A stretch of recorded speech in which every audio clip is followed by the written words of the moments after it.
মানুষের গীবত করে, শেকায়েত করে, নালিশ করে, ফরিয়াদ করে, একজনে আরেকজনের দোষ খুঁজে, একজনে আরেকজনের দোষ বর্ণনা করে। একটা পর্যায়ে মানুষ মারামারি করে, আরো একটা পর্যায়ে গিয়ে মানুষ মানুষকে খুন করে। তর্কে মানুষকে শেষ পর্যায়ে খুন পর্যন্ত পৌঁছে দেয়। এই জন্য আমি তর্ক সম্পর্কে 2-4টা কথাও বলবো, তবে মৌখিক না, কোরআনুল কারীম থেকে। আল্লাহ রাব্বুল আলামিন বনি আদমকে, আদমের সন্তানকে অনেকভাবে নিষেধ করছে, তোমরা ঝগড়া করো না, তোমরা তর্ক করো না, তর্ক ছেড়ে দাও, ঝগড়া ছেড়ে দাও। তুমি যদি মনে করো তুমি হকের উপরে আছো, তাহলে তারে সুন্দরভাবে পারলে বুঝাও, সুন্দর তরিকায়,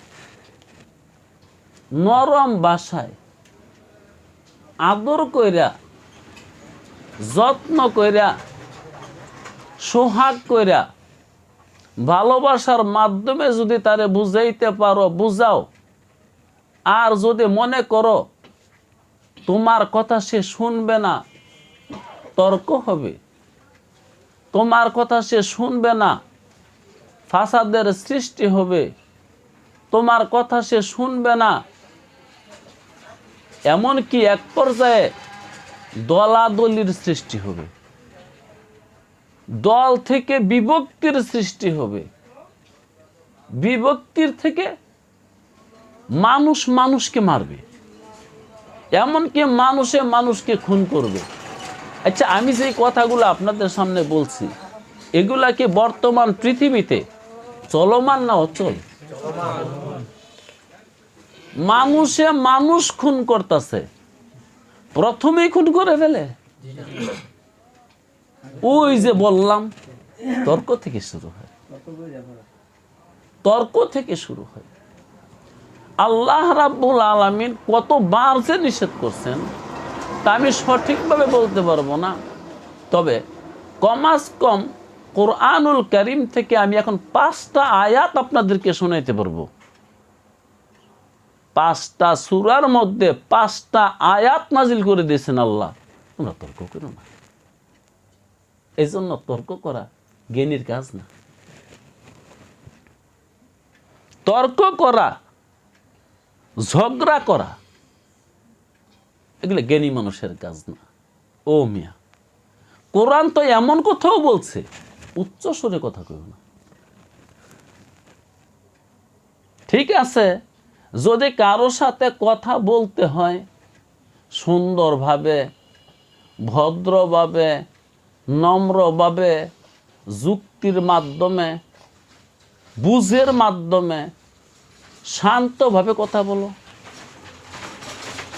এজন্য বলতেছি, উচ্চ সুরে কথা বলা, বলিষ্ঠ কণ্ঠে কথা বলা। আল্লাহ কোরআনের এক জায়গায় বলছেন, দুনিয়ার মধ্যে আমি যত মাখলুক বানাইছি, দুনিয়ার মধ্যে যত মাখলুক বানাইছি, সকল মাখলুকে একটা আওয়াজ করে। মানুষে কথা বলে, গরু কি একটা আওয়াজ করে না?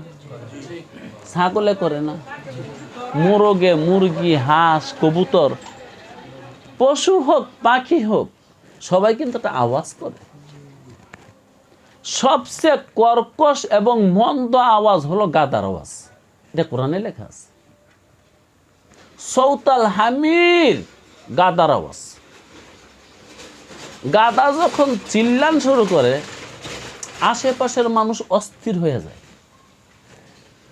জি, কিছু কিছু পশু পাখি আছে, তারা ডাকলেও ভালো লাগে। যেমন আমি এক বেটা রেসে গেলাম, কি করতে এই অযথা কবুতর পালেন? কয় হুজুর, কবুতরে যে ডাকে, এই ডাকটা শোনার জন্য আমি কবুতর পালি। মনে হয় কবুতরের ডাক অনেক সুন্দর। তো এই যে ময়না পাখি, টিয়া পাখি, এই সমস্ত পাখির আওয়াজের মধ্যে একটা মাধুর্যতা আছে। এমনকি আর কয়টা দিন পরে দেখবেন ভোর রাত্রে, নিশি রাত্রে, শেষ রাত্রে দোয়েল পাখি ডাকে। এটা বসন্তকালে হয়।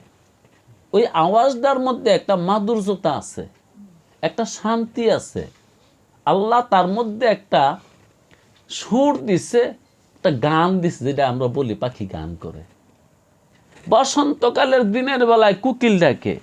কোকিল ডাকলে খারাপ লাগে না ভালো লাগে? ভালো লাগে। এমনকি অনেকে আক্ষেপ করে বলে বসন্তকাল আইলো কোকিলের কোনো ডাক শুনি না।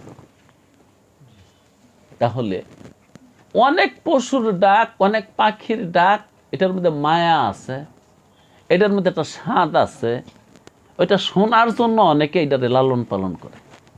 কিন্তু সবচেয়ে নিকৃষ্ট আওয়াজ গাদার আওয়াজ, সবচেয়ে নিকৃষ্ট আওয়াজ। তো মানুষ হইয়া যারা উচ্চ কণ্ঠে কথা বলে, এর মানে যেই আওয়াজের মধ্যে কোনো মাধুর্যতা নাই, আল্লাহ রাব্বুল আলামিন ওই সমস্ত মানুষদেরকে গাদার সাথে তুলনা করছে। জি, এটা জ্ঞানী মানুষের লক্ষণ না। অতি জোরে কথা বলা, কোনো সবার মধ্যে, সমিতির মধ্যে দুইজন পাশে বসছে, চিল্লায় ফাল্লায় কথা বলা, এগুলো ভদ্রতা না। তাওরাত কিতাবের মধ্যে একটা কথা লেখা আছে যে শেষ জমানায় যে নবীটা আসবে, ওই নবীর একটা গুণ হলো সে বাজারে যাবে সদাই কেনার জন্যে, কিন্তু বাজারে গিয়ে জোরে কথা বলবে। এই জিনিসটা পরীক্ষা করার জন্যে এক ব্যক্তি জনাবে মুহাম্মদুর রাসূলুল্লাহ সাল্লাল্লাহু আলাইহি ওয়াসাল্লাম বাজারে রসুলকে আঘাত করছে। ওই লোকটা ছিল ইহুদি। রসুলকে বাজারের মধ্যে আঘাত করছে, এমনকি রসুলের জামার মধ্যে এইভাবে সামনে দিয়া চেপে ধরছে। নবী মুহাম্মদ খুব নিচু গলায় বলল, আপনি আমাকে ছেড়ে দিন, আপনি আমাকে ছেড়ে দিন। উচ্চ কণ্ঠে বলে নাই, বাস অনেকক্ষণ চাপাচাপির পরে নবী আলাইহিস সালাতু ওয়াস সালাম তারে ধমকও দিল না, গালিও দিল না, বকাও দিল না, হইচইও করলো না। রসুলও তো তাকে থাপ্পড় দিতে পারত। রসুলের গায়ে কি শক্তি ছিল না? কি পরিমাণ শক্তি ছিল জানেন? আল্লাহু আকবার। এই দুনিয়ার হৃষ্টপুষ্ট সবল পুরুষ যারা, এমন 40 জন পুরুষের শক্তি ছিল রাসূলুল্লাহর গায়ে। আরেক রিওয়ায়াতে আছে, না দুনিয়ার যুবক না, জান্নাতি মানুষ 40 জন পুরুষ, তাদের গায়ে যে শক্তি আছে, জনাবে মুহাম্মদুর রাসূলুল্লাহর গায়ে এত শক্তি আছে। আর জান্নাতি একটা মানুষের গায়ে এত শক্তি। রাসূলুল্লাহ সাল্লাল্লাহু আলাইহি ওয়াসাল্লাম বলছেন, জান্নাতি একটা মানুষ লম্বা হবে 60 হাত, বুকটা ফাঁস থাকবে 7 হাত। এবার বুঝলেন, বয়স থাকবে 33 বছরের একটা যুবক যদি 60 হাত লম্বা হয়, বুকটা 33 হাত ফাঁস হয়, হ্যাঁ বুকটা যদি 7 হাত প্রশস্ত হয়, মানুষটা যদি 60 হাত লম্বা হয়, বয়স যদি 33 হয়, তার গায়ে কি পরিমাণ শক্তি! এমন 40 জন পুরুষের শক্তি ছিল রাসূলুল্লাহ সাল্লাল্লাহু আলাইহি ওয়াসাল্লামের শরীরে। এত সত্য রসুল্লাহ ওই মানুষটাকে, যে মানুষটা রসুল্লাহকে বাজারে কলারে ধরছে, বাজারে কলারে চেপে ধরছে, ছাড়ে না, রসুল্লাহ তাকে না উচ্চস্বরে কিছু বললেন, না গালিগালাজ করলেন, না একটা থাপ্পড় দিলেন। অথচ যে হাদিসটা শোনাইছি, যেই শক্তি রসুল্লাহর গায়ে যদি এক থাপ্পড় দেয়, ওই বাঁচব দূরের থাকার অস্তিত্ব থাকতো না। এত সত্ত্বেও রসুল্লাহ কোনোদিন বাজারে হইচই করে নাই, উচ্চ কণ্ঠে কিছু বলে নাই, এমনকি সাহাবাদেরকে। আল্লাহ রসুলের খাদেম হযরত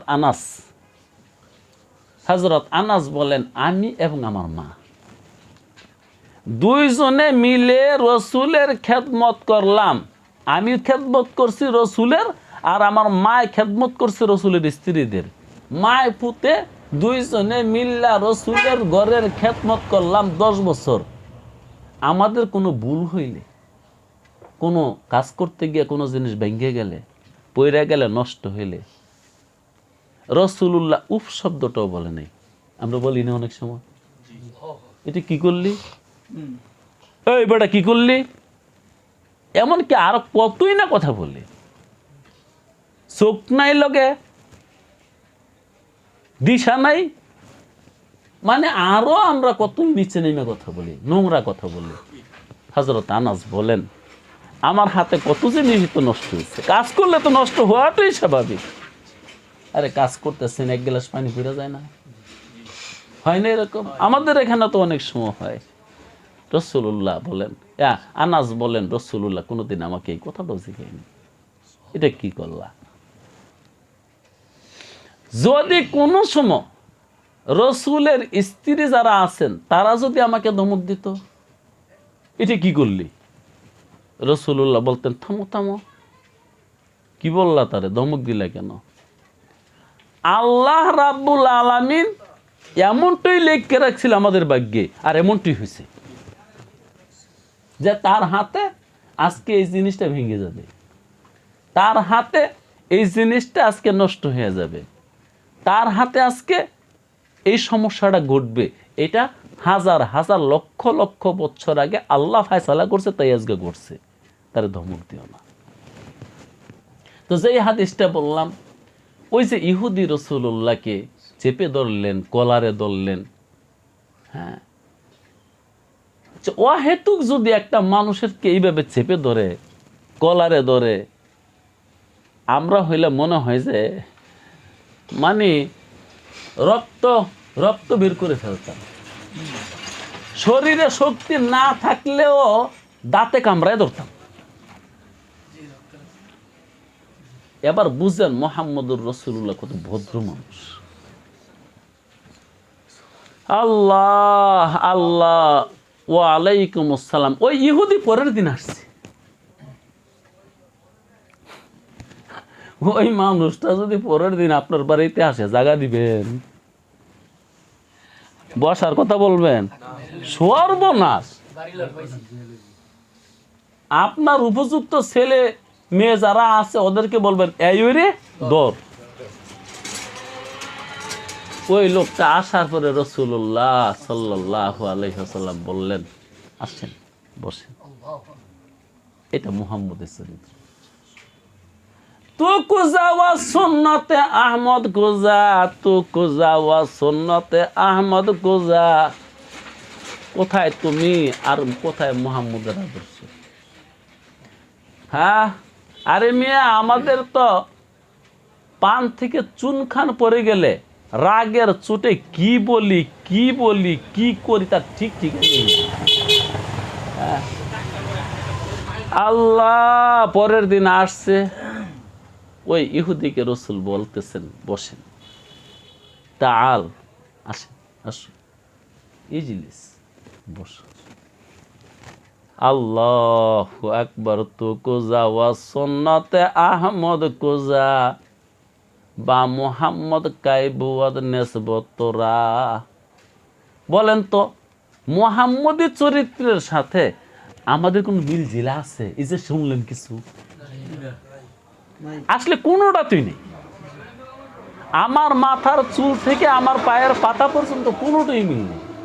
কথা বার্তা, আচার আচরণ, সংসার, ধর্ম, লেনা দেনা, পাওনা দাওনা কোনোটাই নেই। এমনকি শক্তি থাকা সত্ত্বেও অনেক সময় মিল দেখি না। একটা তো আছে শক্তিই নেই, ওই জীবনের বাগি নিয়ে বই রয়েছে, এর আমি কবে নিচে টিহা দেই না। একটা হলো নাইগা দেই না, আটটা আছে টিহা আছে তারপরেও দেই না। একটা আছে মেহমান আসছে, ঘরে খাবার আছে, এই মুহূর্তে যদি মেহমানদারি না করি তাহলে কি আমি রসুলের সুন্নত আদায় করলাম? আরেকটা হলে মেহমান আসছে, আমার শক্তিই নেই গে, ওইটি আরেকটা। আমার ঘরে ভাত না থাক, যে টাকা আছে, এই নাও 50টা টাকা লয়ে যাও, 1 প্যাকেট বিস্কুট লইও, কমাস কম তার এখন খাইতে দাও। কেউ আর এইটাও তো করতে পারি, আমরা এটাও না।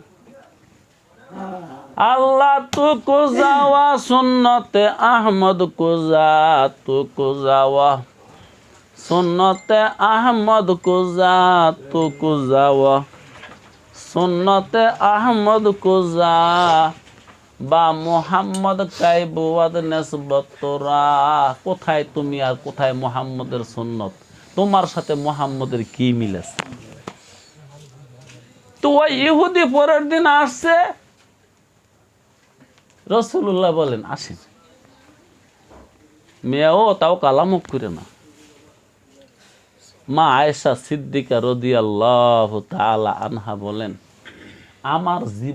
আমার জীবনে আমি কোনো মানুষকে দেখি নাই রসুলের চেয়ে বেশি এত সুন্দর করে হাসে। আমি দেখি নাই কাউকে। সব সময় রসুল মুস্কি মুস্কি হাসতেন। ওই মানুষটাকে হেসে বললেন, মুস্কি হেসে, আসেন বসেন। অথচ গতকালকে বাজারে সে কি করলো? আল্লাহু আকবার। মুহাম্মদ আসছিল দুনিয়াতে এই উত্তম চরিত্রটাকে শিখাই দিবার জন্য। ক্বালা নবিয়ুল্লাহ সাল্লাল্লাহু আলাইহি ওয়াসাল্লাম, বুইস্তু লিউতিম্মা মাকারিমাল আখলাক। আল্লাহ আমাকে দুনিয়াতে পাঠাইছে মানুষকে উত্তম চরিত্র শিখাইবার জন্য। কি শিখাইবার জন্য? রাসূলুল্লাহ আরেকটা হাদিসের মধ্যে আছে, রাসূল বলেন আল্লাহ তো সমস্ত আমল মাপ দিবেন, নামাজ, রোজা, হজ, যাকাত, দান, দক্ষিণা সব মাপবেন। আর মানুষের এই যে সুন্দর চরিত্র, এটাও মাপবেন। মানুষের জিকির, তাসবিহ, তাহলিল, নামাজ, রোজা, হজ, যাকাত, দান, দক্ষিণা যত আমল আছে, সবচেয়ে ভারী আমল হলো মানুষের সুন্দর ব্যবহার। আরেকটা হাদিস শুনাই, আল্লাহ রসুল সাল্লাল্লাহু আলাইহি ওয়াসাল্লাম বলেন, জান্নাতের মধ্যে আমার পড়োশী হবে তারা দুনিয়াতে চরিত্র যাদের যত সুন্দর আছে। নামাজের কথা বলেন নাই, রোজাদারের কথা বলেন নাই, হজওয়ালা, যাকাতওয়ালা তার কথা বলে নাই, চরিত্রওয়ালার কথা বলছে। যার ব্যবহার যত সুন্দর, ওই মানুষটা কাল কিয়ামতের মাঠে আমার পড়োশী হবে জান্নাতে। তো দেখেন, আজকে তো আমাদের ব্যবহার দেখলে আমার মনে হয় রাস্তার কুকুরে বলবো সর্বনাশ, এরকম চরিত্র আমি শিখি নাই।